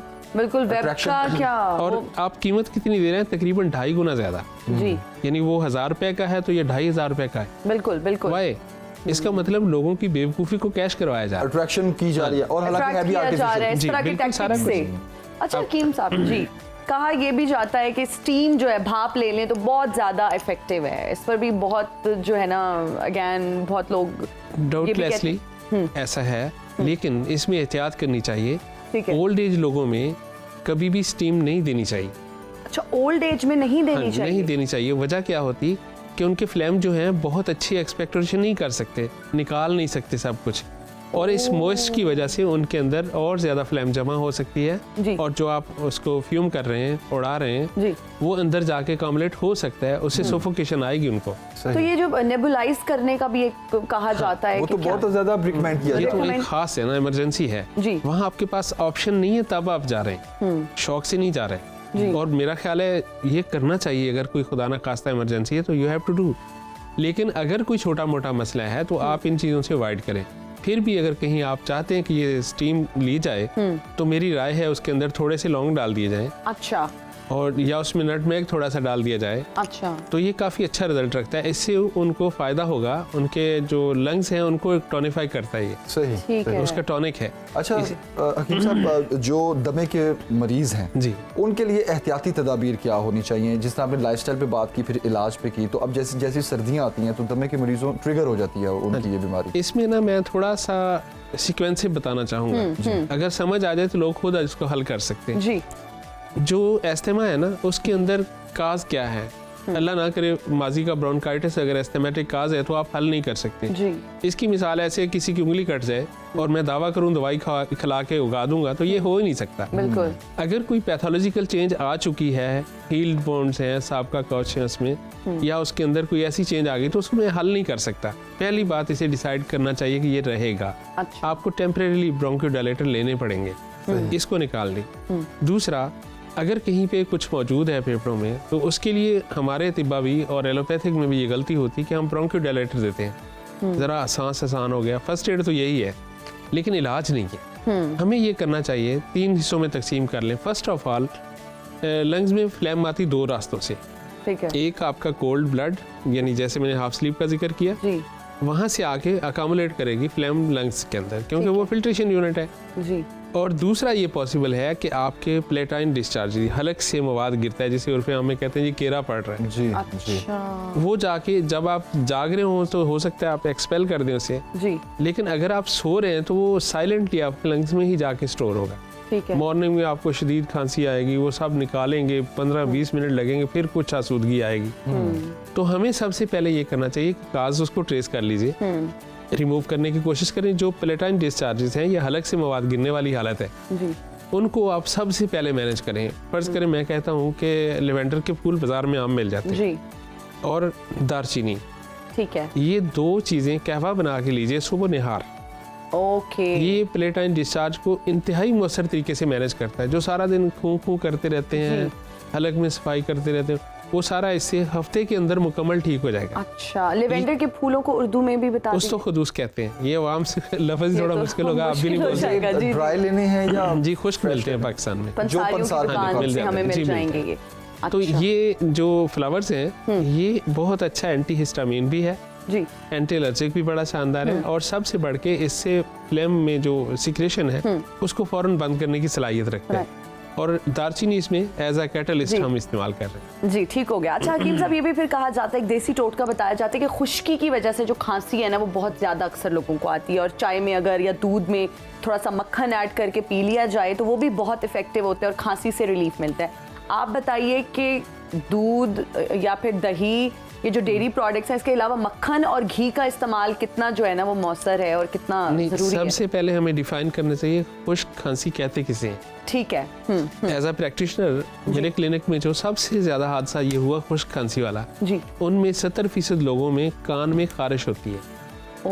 उंगली डाल के किच किच करते रहेंगे काफी कुछ, तो कान की खारिश की वजह से हलक में खराश महसूस होती है। ठीक है, उसके लिए नेचुरल एक फिनोमेना है कि खांसी आएगी। तो सबसे पहले देखें कोई ऐसा इशू तो नहीं है। एक काज ये पॉसिबल है, अगर कहीं कान में इन्फेक्शन है या कुछ ऐसा है तो उसको सबसे पहले रिकवर करना चाहिए।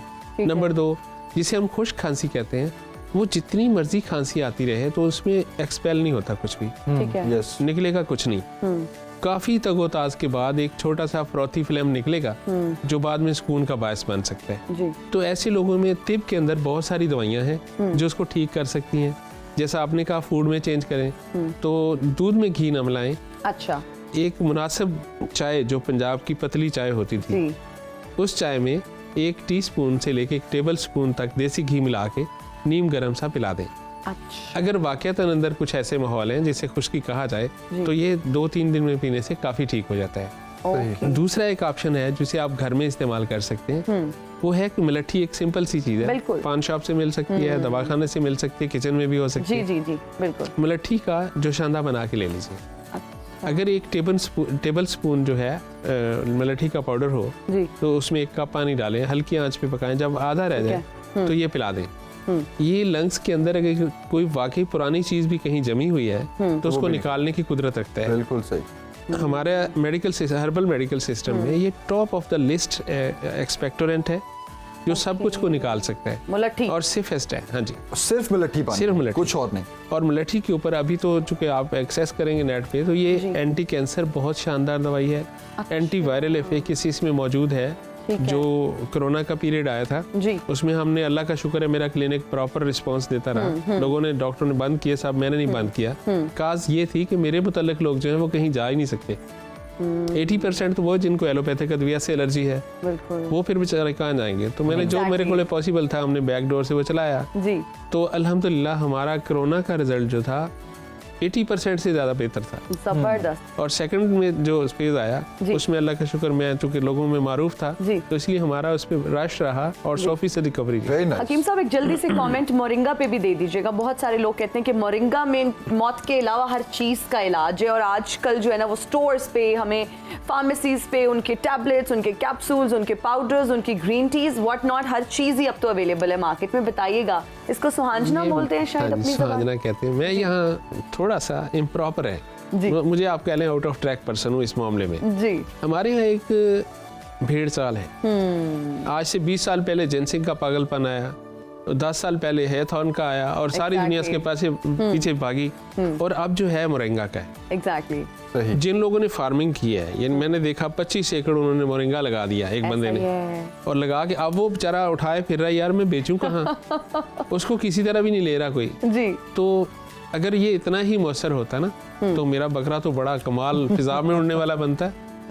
ऐसा कुछ नहीं है, दवाई तासीर आपकी हर चीज में मौजूद है, मेथी में है, लहसुन में है, सब में है, इसमें भी है। लेकिन जो कहानियां इसके बारे में कही जा रही हैं, मेरा ख्याल है माशरा एक बिजनेस के और कुछ वो हकीकत से बहुत दूर है, बहुत दूर है। अच्छा लास्ट बस क्विकली मैं चाहूंगा, अब सर्दियां आ रही हैं तो जुशांदा बहुत यूज होगा जी, हर घर में यूज होगा।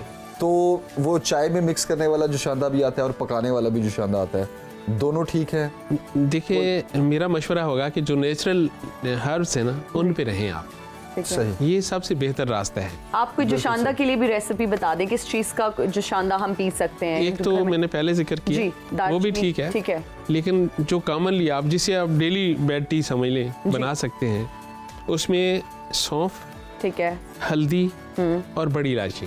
सौंफ, हल्दी, बड़ी इलायची, ये स्पेसिफिक हैं जो आपके किचन से मुतल्लिक हैं। बिल्कुल सही। इनसे लेंगे तो इससे आपके रोजमर्रा के फ्लू आ गया, गला खराब हो गया, ये सारे रिमूव हो जाएंगे। हल्दी नेचुरली नोन है, सब लोग जानते हैं कि एंटी फंगल है, एंटी बैक्टीरियल है, बहुत अच्छा तासीर है। बिल्कुल सही। तो ये तीनों चीजें बहुत अच्छा रिजल्ट देती हैं। हकीम साहब बहुत शुक्रिया, थैंक यू वेरी मच, बहुत शुक्रिया आपने हमें ज्वाइन किया और जज़ाकल्लाह। बहुत से ऐसे टोटके हमें मिले जो आप घरों में किचन में ही वो चीज़ें मौजूद हैं जिसके जरिए आप अपना इलाज भी कर सकते हैं, एहतियात भी कर सकते हैं।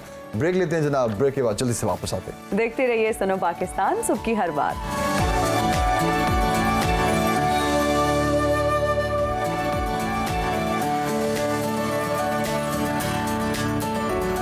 वेलकम बैक टू सुनो पाकिस्तान। और अब बात करेंगे फीफा वर्ल्ड कप की। कल हमने बहुत सारी इस पे जो है बातें भी की, तज्जिया भी किया, और इस पर बात करने के लिए इस वक्त हमें प्रोग्राम में ज्वाइन किया है इरफान ज़हीर साहब ने, जो कि स्पोर्ट्स एनालिस्ट हैं, और शहरयार वरैच ने, जो कि स्पोर्ट्स एनालिस्ट ही हैं, और बहुत अच्छा इन्होंने कल स्पोर्ट्स से रिलेटेड तज्जिया दिया।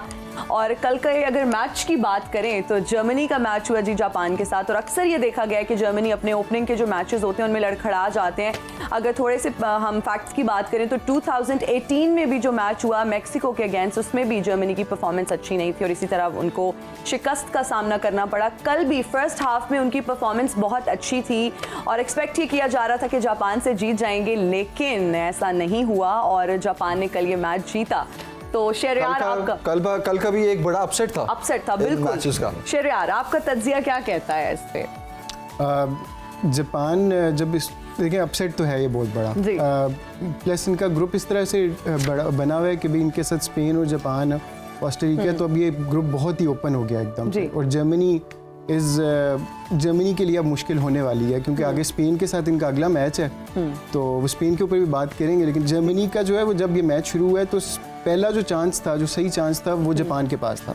उन्होंने पहले 10 मिनट में एक गोल किया जो डिसल आउट हो गया ऑफ साइड से, और उसके बाद through out the match till the 60th minute it was all Germany. They had the most chances but they could not convert. उन्होंने चांसेस मिस किए। बीच में जो उनका कीपर है उसने 2 बड़े अच्छे चांसेस मतलब सेव किए हैं जापान ने। फिर इन्होंने जो कोच है, यहाँ पे कोच की बात आती है कि कैसे कोच जो है वो गेम बदल देता है। कोच ने सब्स्टिट्यूट्स किए, और फिर अगले 15 minute Japan was the attacking side, और फिर उसके बाद जो है वो गोल हो गया। बिकॉज जब आप 1-0 की लीड से चल रहे होते हैं ना जी। जब जर्मनी ने जो है वो बीच में एक 33rd मिनट पे उनको पेनल्टी मिली थी, दे स्कोर्ड, और उसके बाद से उनके पे नर्वसनेस आ गई थी because it's high pressure environment. तो जब उन्होंने फिर जब नर्वसनेस आ जाती है और फिर दूसरी टीम आगे चले तो फिर दैट इज़ हाउ जापान जो है ना उसने फिर उसको बड़ा अच्छा काउंटर किया एंड दे स्कोर्ड 2 गोल्स।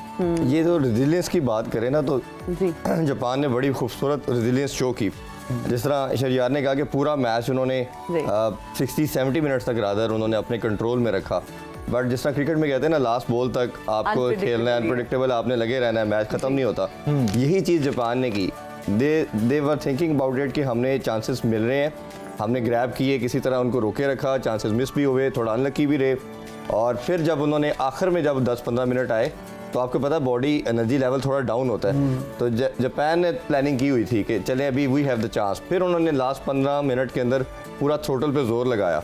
वो फिर जो सब्स्टिट्यूशन की बात कर रहे हैं वो सब्स्टिट्यूशन सबसे इंपॉर्टेंट थी, क्योंकि आपके जो डगआउट में लड़का होता है वो फ्रेश होता है, और ऐसा कोई की प्लेयर हो जो अटैकर भी हो, तो वो आके फिर गेम चेंजर साबित हुए और 2 गोल करके। ये इसीलिए कहते हैं इसको ब्यूटीफुल गेम कि वो 10 मिनट के अंदर जो पूरा का पूरा मैच उल्टा हो गया। बिल्कुल। ये अब 10 मिनट के अंदर क्रिकेट में भी बड़ी मुश्किल से उल्टा होता है, पर फुटबॉल में फौरन हो जाता है। एग्जैक्टली। ऐसे ही। तो क्या समझते हैं कि जर्मनी कहाँ पर लैग कर रहा था? इरफान साहब, आप थोड़ा अगर हमें टेक्निकल इसके पॉइंट्स देखें, जर्मनी उनसे अगर हम देखें रेटिंग वाइज तो रैंकिंग में बहुत ऊपर की टीम Exactly. है। वो 23-24 पे है, जापान वो 12 या 13 पे आते हैं, तो उनसे काफ़ी अच्छी टीम है।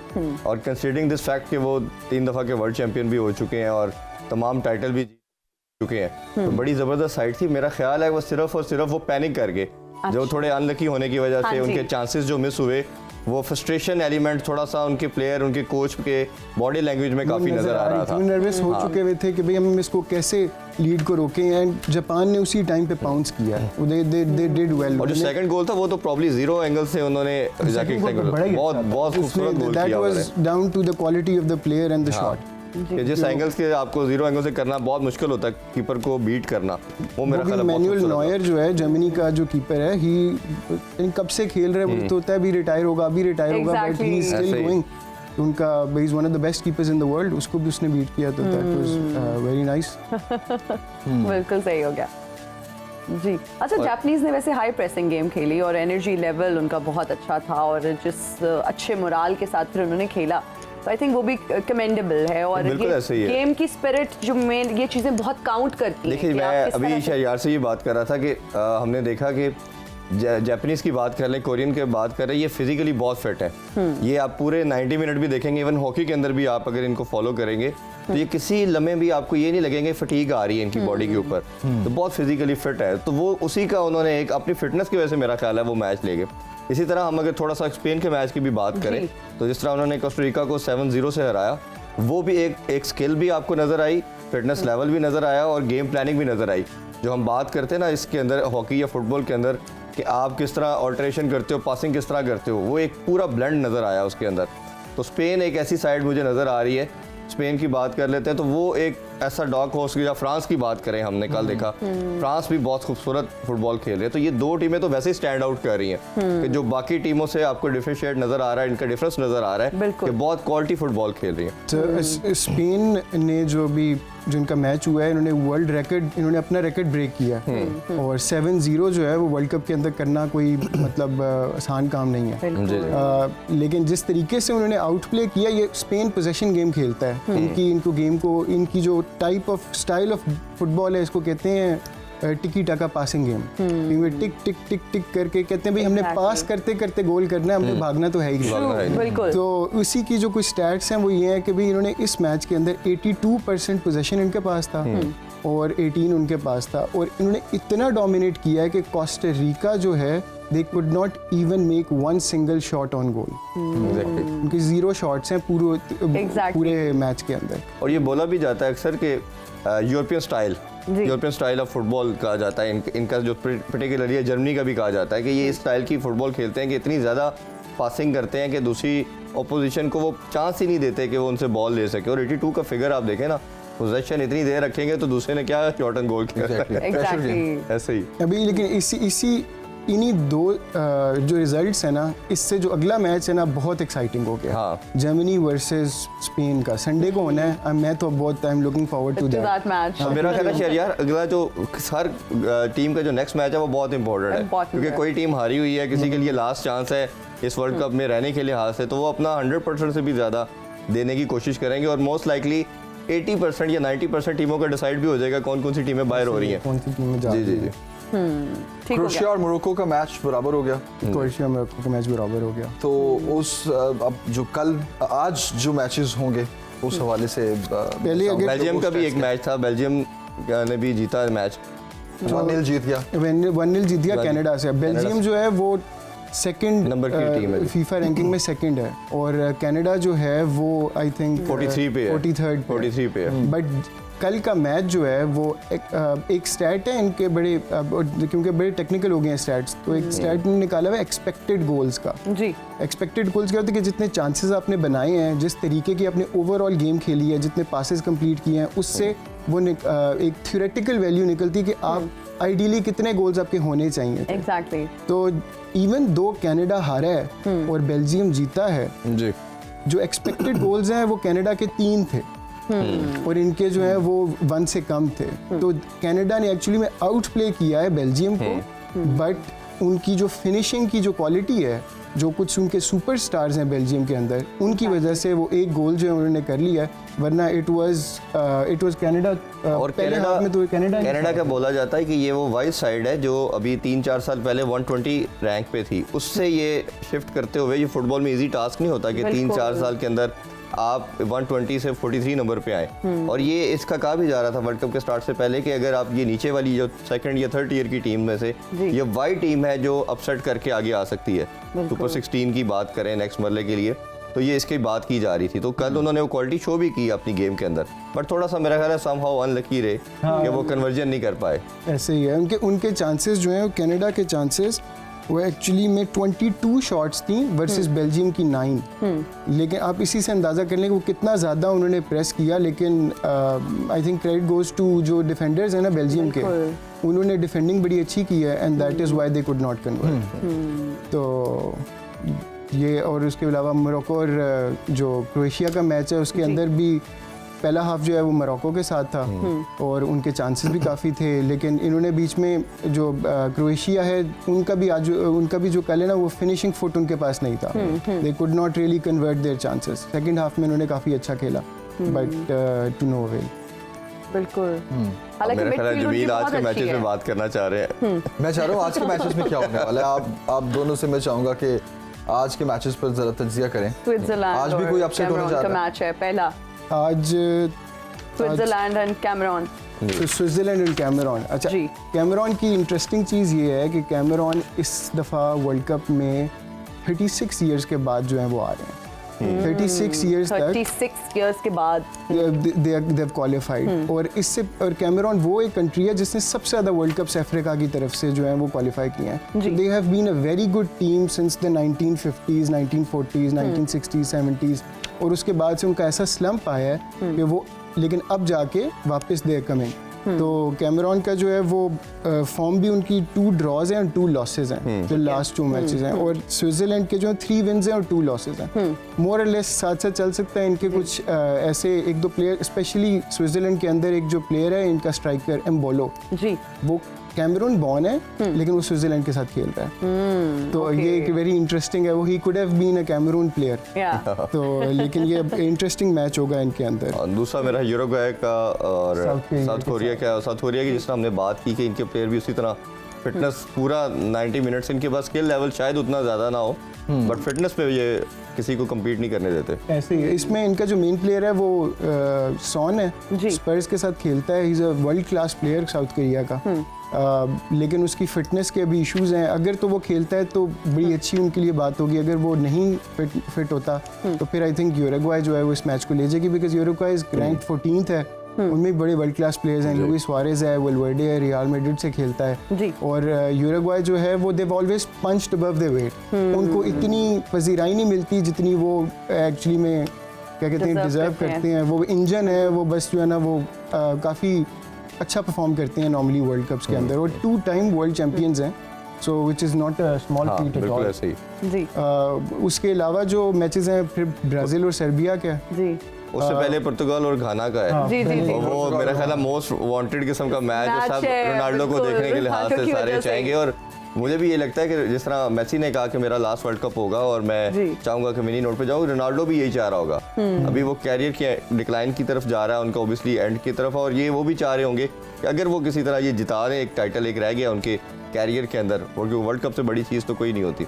रोनाल्डो का एक बड़ी मज़े की चीज़ अभी ये चल रही है, द काइंड ऑफ हंगर जो उसमें होगी या होनी चाहिए वो आई थिंक हमें नज़र आएगी। उसका जो डोमेस्टिक जो उसकी साइड है ना, जो डोमेस्टिक लीग में मैन यूनाइटेड के साथ आजकल उसके बड़े इश्यूज चल रहे हैं। मैन यूनाइटेड आपको पता है जी। उसका पुराना Exactly. क्लब है, बड़ी उसके साथ एफिलिएशन थी, बट वो इतनी बदमज़गी हो गई है कि उसने मोहब्बत अब बदल चुकी है किसी और चीज में। ऐसे ही है, उसने आगे मोहब्बत इंटरव्यू नफरत में बदल गई। मोहब्बत नफरत में बदल गई है, and they have mutually decided कि भाई बस To ठीक part है, their ways, to yes. part their ways. So I think he'll be looking to redeem himself, और उसकी वजह से जो है ना वो एक अच्छा मैच वो ट्राई करेगा। पोर्चुगल बहुत अच्छी टीम है, बहुत वर्ल्ड क्लास प्लेयर्स हैं, लेकिन घाना जो है जिनसे उनका मैच हो रहा है, they are the lowest rank team in जो क्वालिफाई किया, 61st उनका रैंक है। 61st, बिल्कुल। और लेकिन इस टाइम पे इवन दो दे 61st, इस टाइम पे जो बेस्ट अफ्रीकन टीम है वो ये their star is on the rise. उन्होंने पिछले Exactly. मैचेस बड़े अच्छे खेले हैं, पिछला टूर्नामेंट भी उनका AFC वाला जो था वो अफ्रीकन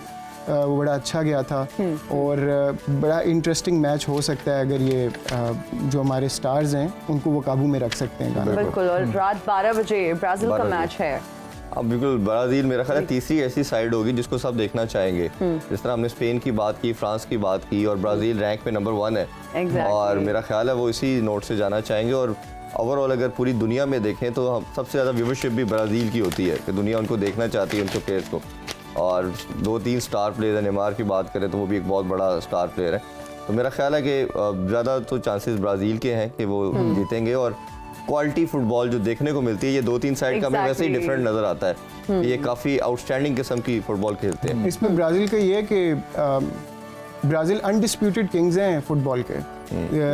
सिर्फ एक ही टीम है जो 1930 से जितने वर्ल्ड कप्स हो रहे हैं, जी। They are the only team that they have qualified for every world cup. और they have won 5 time as well, world champion भी सबसे ज़्यादा। हाँ। बिल्कुल। तो आई थिंक ये जो पहले इरफान ने बात की थी कि स्पेन, फ्रांस की हमें अभी बाकी सारी टीम से ना डिफरेंट तरह की क्वालिटी नजर आई है। तो I think we are expecting कि ब्राज़ील भी उसी तरह का एक जी। शो पुट ऑन करेगा, जी। सो दैट वी कैन इस राउंड के अंदर भी हमने एंड पे ग्रुप एज का आखिरी मैच है, एग्जैक्टली। सो इसके बाद अब ग्रुप ए से फिर से नई शुरू हो जाएंगे। सो हम आई थिंक इस टाइम पे we have to figure out कि कौन सी वो टीम्स हैं विच आर मोस्ट लाइकली के जो अब वो आगे जाके बिल्कुल अच्छा परफॉर्म करेंगे। सकेंगे। तो आई थिंक बिल्कुल। ब्राज़ील भी उसके अंदर होगा। ठीक हो गया। बिल्कुल थैंक सही। You so much Shahryar, thank you so much Irfan साहब, बहुत अच्छा लगा। और हम आपको दावत देते रहेंगे, आप रोज़ आएंगे और आपके हम तज्जियों से भी मुस्तफ़ीद होते रहेंगे। लेकिन अभी आप हमारा एक सवाल होता है रोज़ का कि आप जानते हैं आप उसका भी हिस्सा हैं। बड़े मुश्किल तो सवाल आपने आज आसान है। आपने आज भी बहुत मुश्किल आज सवाल सवाल है। है क्या वैसे? मैं बता दूं फिर सवाल, आप लोग रेडी हैं? आप अच्छा, मैं तीनों चलिए। गेस करने आप भी, आज लेकिन मेरा आपने इम्तिहान है। कोशिश करनी है कि आपने हिंट नहीं देना, बिकॉज इट्स वेरी सिंपल सवाल। मैंने हिंट नहीं देना जी, अच्छा ओके। इट्स सिंपल हम guess से बट पूछ अ रहे बिट हैं। ट्रिकी। गेस से मैं पूछ रही अभी मैंने हूँ फिर थोड़ी देर में आपके साथ ही मिल जाती। और इरफान साहब से मैं ये सवाल सवाल पूछ क्या रही हूँ। एक जहाज जो है वो पाकिस्तान और इंडिया के बॉर्डर पर क्रैश हुआ है, उसके सर्वाइवर्स को कहाँ पर दफनाया जाएगा? जल्दी से आपने बताना है, you have to be quick। Side पे गिरे हैं। बॉर्डर लाइन तो नहीं है ना, वो किसी एक साइड बॉर्डर पर क्रैश हुआ है वो, तो उसके सर्वाइवर्स को कहाँ पर दफनाया जाएगा? इस साइड पे गिरे हैं तो नहीं, इधर पर survivors को क्यों दफनाया जाएगा ना, पहले ये पूछें। अच्छे से जब क्रैश हो गया है प्लेन तो उसमें सर्वाइवर कोई होगा ही नहीं, हो भी क्रैश हो सकता गया है ना कई दफा। completely। अभी लेकिन जैसे फिर जो survivor कराची का को क्या कराची मतलब? एक सेकंड नहीं, क्या मतलब? survivor को क्या सवाल उल्टा पड़ गया। हाँ, सवाल उल्टा पड़ गया। क्या मतलब सर्वाइवर नहीं? मुझे कंफ्यूज तो आप कर रहे थे। आपका सवाल ये है कि Wait. सर्वाइवर को कहा, नहीं। जो सर्वाइवर है एक तो मिनट, survive कर गया। एक और मिनट, आप दूसरा मुझे कंफ्यूज तो करने देते, आप मुझे सवाल तो पूछ रहे अच्छा थे। दूसरी चीज ये है कि सर्वाइवर क्यों नहीं हो बाकी हो जाते सकता। हैं। अभी जो कराची में प्लेन क्रैश हुआ था 2-3 साल पहले, तो कितने सर्वाइवर थे जो उसमें से सर्वाइव तो कर गए? मेरी बात सुनिए, एक जो प्लेन है पाकिस्तान और इंडिया का, वो पाकिस्तान और इंडिया के बॉर्डर पर क्रैश हुआ है, उसको सर्वाइवर को कहाँ सर्वाइवर को दफनाने की जरूरत ही क्या है? तो यही हम कह रहे हैं। एग्जैक्टली। तो हमने यही आपने यही कहा, हम यही कह रहे हैं ना, आप बता देते हैं आप ये कह रही हैं कि वो नहीं, जब हमारी क्रैश हो टीम है। गया तो सर्वाइवर ही नहीं होगा, आप ये कह अच्छा रही मुझे हैं। थोड़ा सा कंफ्यूज करने देते हैं, मुझे ठीक थोड़ा है, सही है। उलझाने देते अच्छा, हैं। चले, अच्छा हो गया। जमील वन गो अच्छा। में जवाब बता देते हैं। अच्छा मैं यार अगेन मैं नहीं, हम उनकी बॉर्डर्स side के पीछे सेल करते नहीं, इस दफा ग्रेट वैसे I am so impressed कि- मैं बॉर्डर के पीछे टेक्निकलिटीज में घुस गया था। पे। और इरफान साहब भी कह रहे थे अच्छा बॉर्डर इधर पे हुआ गिरेगा तो है, बात बॉर्डर बताइए। कितना चौड़ा है। मैं तो ये कि सर्वाइवर तो हो सकता है ना। लेकिन जमील मैं आपकी भी दाद दूंगी कि आप बहुत इनसे प्यार करते हैं कि आप फौरन ही बताना चाहते हैं कि कोई गलती ना हो, फौरन से बता दें। बिल्कुल, ये तो मेन साइड यू नो बताना पड़ेगा। चलिए जी, बहुत जनाब शुक्रिया। वक्त खत्म हो गया है, आपसे इंशाल्लाह मुलाकात होगी कल। अपना बहुत ज्यादा ख्याल रखिए, फीडबैक जरूर दीजिएगा। सी यू टुमारो इंशाल्लाह। अल्लाह हाफिज।